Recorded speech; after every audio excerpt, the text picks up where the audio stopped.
Alright guys, welcome back for another video of HAIKYU Fly High, and today we will be doing a guide on SP Ginjima in terms of how to actually build his potential and also memory, etc. Now SP Ginjima is a free character, so hopefully everyone would have gotten him by now. However, when you actually play him, there's a slight distinction you have to make depending on what skill resonance your Ginjima is going to be at.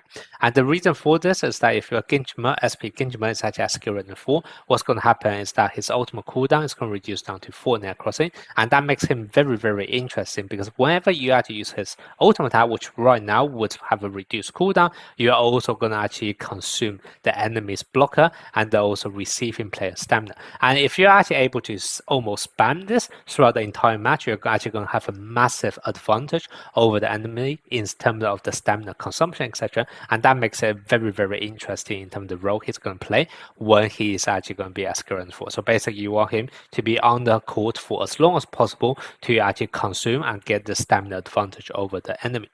However, if your Ginjima is not actually as skilled as 4, then the way you should be playing him is actually going to be totally different. And because in that kind of cases, you are not really planning to spam your ultimate attack too much, and if you actually take a look at his skill 3, what you realize is that for the first 2 spike that SP Ginjima is going to use, he is actually going to have a massive buff to you. For your very first spike ultimate, if it's actually the first spike ultimate in the game, he's going to get a massive buff of power attack by 100%, and then for the first 2 spike each game, he's also going to have a 100% increase in awareness and 30% in strength, and that basically means he is guaranteed to crit even without putting anything in his potential. Okay, and obviously if your SP Ginjima is not as skilled as 4, the idea is that you literally just have him to do your very first spike of the game, and then you just simply sub him out for someone else.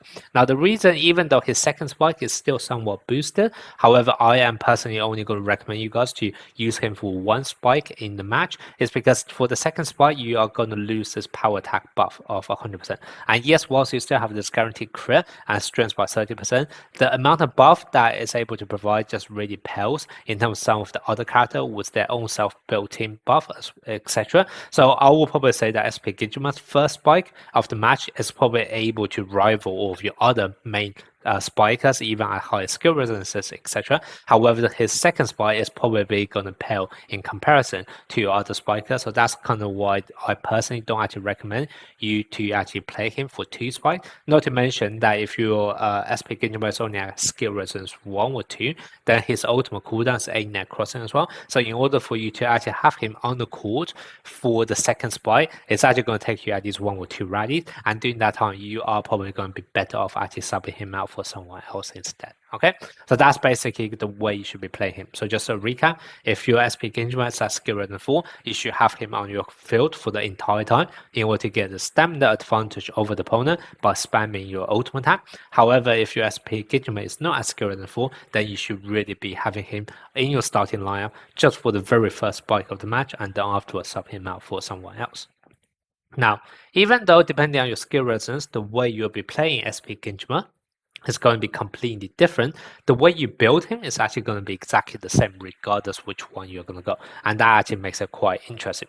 Now the reason for this is that when you actually build him, first of all, you do not really want to have any awareness in his kit. Now granted, if you are playing him for the entire duration match, he's going to lose that 100% awareness buff. However, the maximum amount of potential in terms of awareness you're able to give is probably only like 30 or 40% anyway, even if you have all of the luck on your side in terms of substat, and that's not going to be quite enough for you to guarantee him to crit anyway. So for those kind of scenarios, you might as well just bring another character onto your team who can guarantee him to crit. So in this case, basically when you're actually building his potential, you shouldn't be building him with any awareness at all. So for this reason, when you're actually choosing the 4 set, there's really only one 4 set I'm going to recommend, which is going to be this Power Rise. Now Power Rise is really important from 2 aspects. Number 1 is the fact that it's actually able to restore stamina when you spike, which makes it very useful if your SP Ginjima is actually at skill resonance 4, because the whole idea of him at skill resonance 4 is to get that stamina advantage over the opponent. And for this, because you also have an increased frequency of using your ultimate attack, because your ultimate cooldown is going to be down to 4 net crossing, you really need that kind of extra help on your stamina side. Okay, so that's kind of why the second sentence is going to be very important for skill resonance 1. However, the basic buff of this attack technique by 10% is also probably the most useful for SP Ginjima, because it's always good to get attack technique buff. And also simply, if you actually compare it to all of the other ones, what you then realize is that none of the other ones really is above that SP Ginjima is able to benefit straight away. So if you are only using him for, let's say, the very first spike of the match where it's going to be Giga buff, none of the other ones really going to be able to cut him. Okay, so just to show you guys, for example, this status enhancement, this is only going to be able to increase your strength when you actually recover stamina. And then if I actually show you some of the other ones, for example, Power Vibe, this one increase awareness, which is just going to be wasted on him. And then the other effect is just going to be a strength by 10%, but strength by 10% is not quite as good as attack technique by 10%, which is the one that's offered by Power Ride. And then the only other power attacking ones which you would also be able to have would be this morale boosting one. But once again, if you're only going to have him for your very first spike ultimate in the match, then you are not going to be spiking your team morale awakening, and therefore this is also going to be wasted. So as a result, none of the other power spiking set is really good for SP Ginjima as skill resonance 1 or skill resonance 2. So as a result, regardless what skill resonance your SP Ginjima is going to be at, Power Rise is going to be the best option for him. Okay, so your 4 set should always be Power Rise, and then the 2 set can be any other 2 set of power spiking one. Okay, so that's going to be the potential set choices. Now, in terms of substat for slot 2, you want to go for strength main stat, because even though he is actually able to get huge amount of power attack buff, etc., he is actually somewhat lacking in terms of strength buff. The only strength buff he's going to have is only going to be a mere 30%. Okay, so that's kind of why you want to go for strength on his slot 2. Now, for his slot 6 main stat, you want to go for power attack, because he does actually have a bit of a built-in attack technique buff if your specialty actually counter the opponent from his own skill 4. And also remember, we will be able to get 10% attack technique from his own 4 set effect as well. So that's kind of what for slot 6 you can safely go for power attack main stat.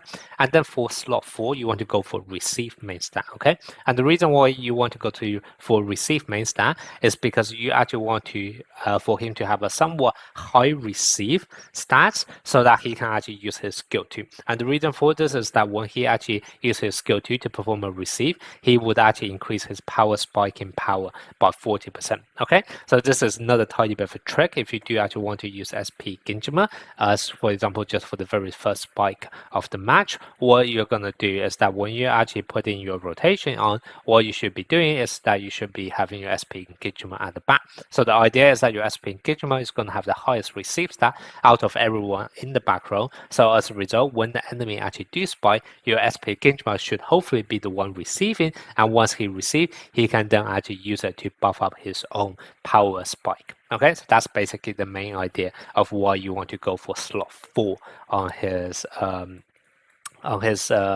you want to go for receive on his slot 4 for his potential. Okay, and then in terms of the substat, you just go for the usual power spike one. So go for power attack percentage, go for strength, and also go for attack technique. There's no need for you to go for awareness, because remember, he can already get 100% awareness for his first spike of the match. And even if you're going to play him for the entire duration match, like I said, purely go for awareness in his potential set is not going to be quite enough anyway. So you might as well leave that job to someone else, on one of your teammates, for example, SP or Kawa, who can also guarantee him to crit anyway. Okay, so that's kind of what you, generally speaking, want to avoid awareness in his potential build and use it for a different power spiking one instead. Okay, so that's going to be the potential build. Now, in terms of memory, there are a few choices. So I'm going to show you out of all of the memory, because I actually forgot to summon for his own memory, which is a bit of a shame. It's not the highest priority anyway, but if you do actually have it, it's not a bad choice. So basically, if you actually take a look at his own SP memory, what's able to do is that when you do actually score with a spike, you're actually going to increase the basic stats of all of the players on your side. And this is going to be quite nice, because even if you actually then sub him off right afterwards, what's going to happen is that you are still able to actually benefit from this basic stat buff for the remainder of the match. So that's kind of why his own memory is a really good choice. Now, if you have also forgot to summon for his memory, just like me, the other really good choice, in my opinion, is actually going to be Yu Bokuto's memory. And the reason for this, Yu Bokuto's memory also have an effect which is still going to be valid even when you actually sub him off, which is this duration increase of team morale awakening. So even if you have SP Ginjima equipped with Bokuto's memory, you do a spike, you sub him off, you are still going to benefit from this increased duration of morale awakening. So because it kind of just fits this role where you only use him for one turn. However, you have a long sustaining buff for the remainder of the match. Okay. Now, if you do not have SP Bokuto's memory either, then the SSR section, the best memory is probably going to be Tanaka's one, purely because you're also able to further increase the power tag for your player for the very first 2 spike in each match. And obviously, if your SP Ginjima is only at skill resistance 1 or 2, then you will only be using him for first spike anyway. Okay, so that's kind of what this is also going to be a good choice. Now, if you actually have SP Ginjima at skill resistance 4, then the way you build him is going to be completely different. Obviously, because he would actually be on the field a lot trying to do all of those spikes, etc. So you no longer want kind of Bokuto's. I mean, Bokuto's memory can still potentially work, and SP Ginjima's one, because it does still have some kind of other buff to it. But you definitely want to then avoid Tanaka's one, because Tanaka's one only buffs the first 2 ultimate. However, now the alternative that you can go for instead could be something like, let's say, Sakusa's memory. And the reason for this is Sakusa's memory basically benefit you if you actually perform attack or spike right after you do a receive. And the way you actually kind of want to play SP Ginjima anyway is that you actually want to receive with him in order to buff up your power spiking. So kind of the way you are playing it is kind of in synergy with the way Sakusa's memory works. So that's kind of why this can also be a very good choice. But this is only going to be for when your SP Ginjima is at skill resistance 4, where you really value this long sustaining power from the memory. Otherwise, if you're only using him for the first spike, because it's not as skill resistance 4, then the best choices, like I said, will be either your Bokuto's memory or SP Ginjima's own memory. Okay? So yeah, so that's going to be a quick build guide for SP Ginjima, and also the things you should be aware of depending on what skill resonance he's at. Let me know what you guys think, and also how are you finding this free SP character so far?